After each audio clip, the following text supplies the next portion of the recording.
Hi, everyone. Pete with Upstate Nation Baseball, helping to promote baseball in upstate New York by covering stories and sharing posts that inform and inspire. You can follow me on X and YouTube at Upstate Nation NY and the Facebook page Upstate Nation Baseball. Welcome to episode number 1. I sat down with Andy Weimer, who has an impressive baseball resume from his record setting 4-year pitching career at LeMoyne College to his 7 years in pro baseball with the Tampa Bay Rays organization, who selected him in the 15th round of the '03 MLB draft, in the Cincinnati Reds organization, as well as seasons in high level independent baseball. He was the head coach for Utica University for 5 seasons and also assisted at Mohawk Valley Community College.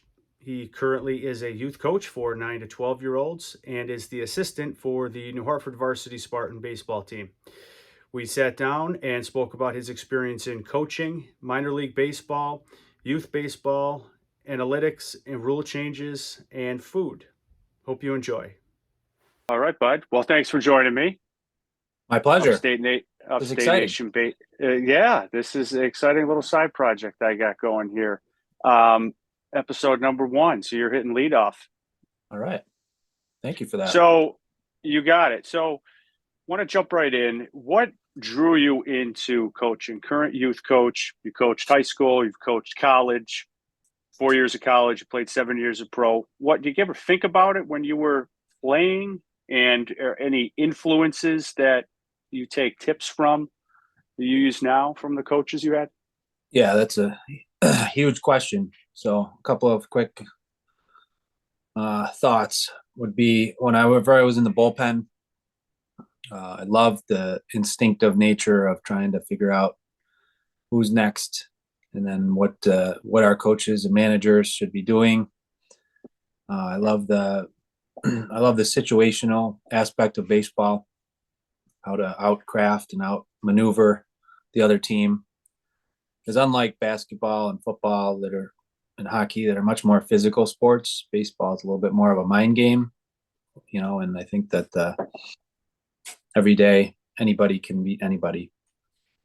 So I've always dreamt of being a baseball player. Then when I was a baseball player, I dreamt of being a coach. Now that I'm a coach, I dream of being a baseball player again. It's funny how that works. Yeah. Yeah. So you didn't just light fires, in the bullpen and do all sorts of pranks. You were paying attention to the game. We mixed that in a little bit. Got a few good stories to share. Probably won't share. Yeah, I bet. Talk about going from college, Division I, LeMoyne, 4 years to pro ball. So what you're playing high level college baseball. What is the main differences here besides the obvious? You're not in college. There is no studying necessarily for other things, or there's a dining hall. Things are more prepared for you, and then going to pro. What is that like, and what did you learn through that transition? Yeah, it's a giant transition, huge change that I wasn't too well prepared for. I didn't have a lot of mentors ahead of me to give me some thoughts. So a couple of takeaways would be the transition is from a team game to an individual game. College is rah, team win. Let's shoot for the next goal. Let's win the championship. And we live together. We hang out together. We study together. We eat together, practice together. It's one unit, always working in one direction. Go to the pro level, it's focus on me versus everyone else. It's all the relief pitchers, 25 guys for 2 spots. And you become a little bit skeptical, and it changes the mindset quite a bit. And no doubt. I really love the discipline that the college atmosphere provided. And I think that's why I perform better at that level than I did as a professional. What about the travel? I caught a podcast the other day, was the Ben Verlander Flippin' Bats podcast, and he had Jose Batista on, like the original flipping bat guy. And he was taught, and this just was random. I just happened to catch this episode.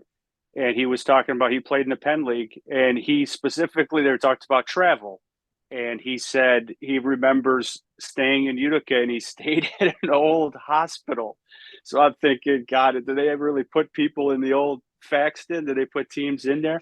But and I want to look into that. But what tell me that something that the average baseball fan wouldn't appreciate about how hard the travel is in the minor leagues. You're talking buses, the diet, and even every man for himself type of attitude and the culture. I mean, you got several different, not the culture just within the United States, but Mhm. globally with the different players. How did that all mix in those challenges? How did you adapt to those?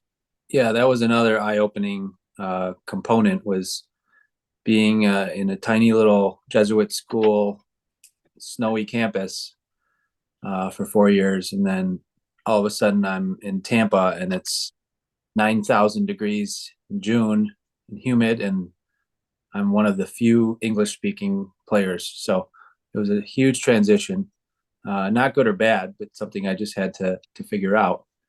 When it comes to travel, I often say that the big leaguers, though they have more of a cushy travel experience, they're constantly on the go. They're in an airport or on an airplane or a team bus almost every day, and I don't think they get enough credit for that. They get enough compensation for it, but they don't get enough credit. Um, Minor league is tough. It's play 7 o'clock, done by 10, shower, change, eat, quick little press conference by the manager, and then you're on the bus at 11:30 heading towards your next destination, which could be 40 minutes away or it could be 12 hours away. So it was a grind, but when that's all you know, that's you don't really worry about it too much. Right.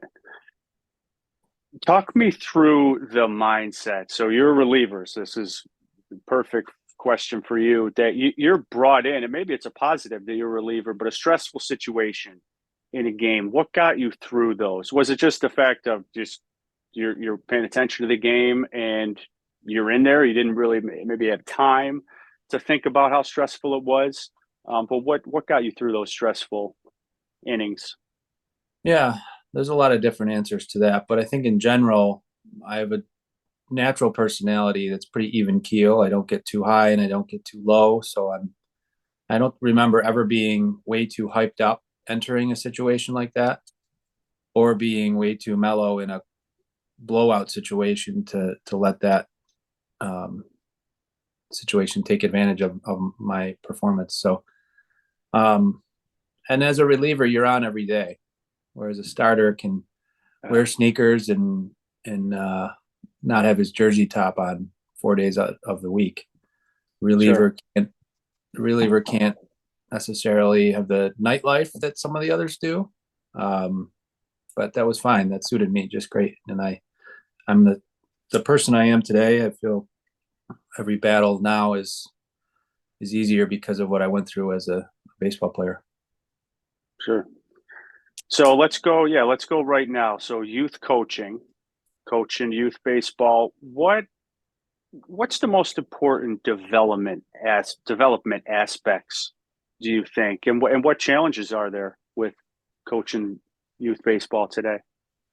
There's a lot. So I coach at the youth level from 9 to 12-year-olds, as well as at the high school level from 14 to almost 19-year-olds. So um, I think I'm better and more um, productive with the younger folks. I think they're more brains are a little bit more spongy as we develop and get more of a opinionated and one track mindset. We're less open to feedback and constructive criticism. So the youth is very impressionable.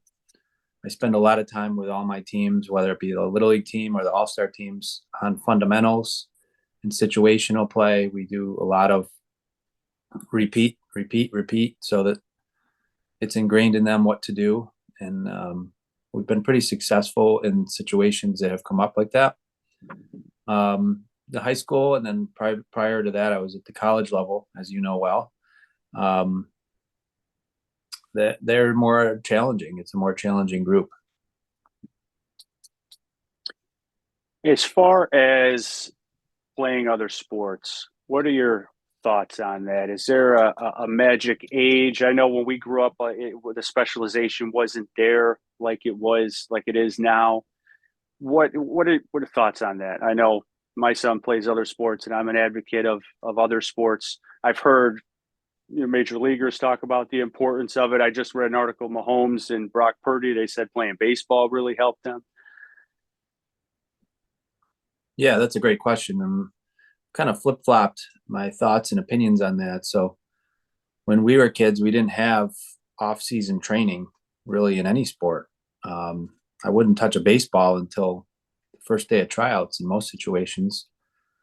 And then the day of our last game would be the last time I'd have a organized game. Of course, we'd play, pick up and play sandlot baseball throughout the summer. But I don't think it hurt me not playing year round, but I think it would have made my progression and my education of the game a lot quicker if we did have that like they do now. So fast forward to now, I have two young boys that are very involved with baseball, but we just had a very long, very involved basketball season. And that was challenging because we do have the resources now to spend time in the cage and get baseball going a lot earlier. So we typically try to get going in December 1st with baseball in my family. And in past years, we've had a lot more time in the cages and on the turf by the end of February than we have this year due to that other sport. In general, I don't think it hurts the children, but it might slow down their progression in a bit. So youth baseball, you were a pitcher. What's a good youth baseball pitching drill that now we're in February right now? So like you said, the season is coming up. There's indoor facilities. What's one drill that, a 9 to 12-year-old would, they benefit from? Yeah, that's an easy one. Long tossing all the way up, and then make it a progression. It's start close with good mechanics, and then repeat those good mechanics all the way as far as you can. And then when you long toss, do it properly. Use your legs to generate most of the power, and then use a proper grip, proper footwork, and just keep lengthening it out, and that'll create a lot more velocity. So maybe, not so much in the youth or even high school. I do see some videos of high schoolers now with the data and the analytics and the spin rate and the exit velocity. How do you balance? So I guess more on the high school and the college end, how would you balance the data with like teaching the craft of pitching? Because MPH doesn't get anybody out by itself, or exit velocity, and it doesn't mean that you're a good hitter. But specific to pitching, how do you balance that? That's a good question. I say the data is more applicable and useful for more elite players. Yeah. Those that are committed to a year-round growth process. But around here in upstate New York, where it's start and stop and then stay stopped for a while, I don't know that data is significant, and especially in comparison to mechanics and understanding how to organically improve. Right. So rule changes in Major League Baseball, pitch clock. They're talking about, that in AAA, you got the robo umpires. They eliminated the shift. So I guess a two-part. What do you think of these rule changes? And what would you change? I guess what would you change about baseball, even from the youth level up to the major leagues to make it better? Yeah, I got a lot of thoughts on all the above. So the shift, for example, I'm kind of an old school at heart. I don't think there really should be a shift. David Ortiz played the majority of his career with a shift. Albert Pujols, same. Pujols had 3,200 hits. What would their batting averages look like in this era now without a shift? Ted Williams, we've seen screens on him and Stan Musial. There are 5 or 6 guys on the right side.